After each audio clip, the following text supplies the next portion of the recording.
So I'm going to ask the panel each to summarize. If you were talking to an aspiring woman leader, what is the one piece of advice you would give her?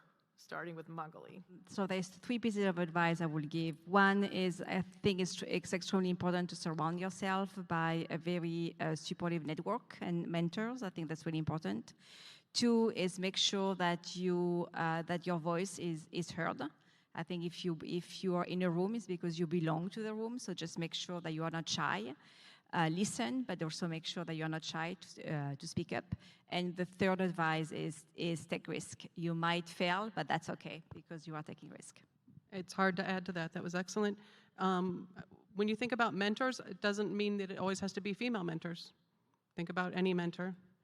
And something that you reminded me of, like, try to suppress the imposter syndrome because it doesn't help. I think my advice would be, what would you do if gender was not an issue, right? Like if you just remove that layer or that filter of gender, who would you be? How would you act? Go and act that way. Yeah. And I would say the most important thing is to be yourself. How many times did we have to dial back because someone said, oh, you're so strong, and I make the bad decisions because I would compromise, and when I realized I knew I was right, and then would not do the right thing because I would dial back and say, oh, am I really being offensive? Oh my God. And so that's really important. And so I tell young women is to be yourself and don't wait till you're in your 50s to finally realize that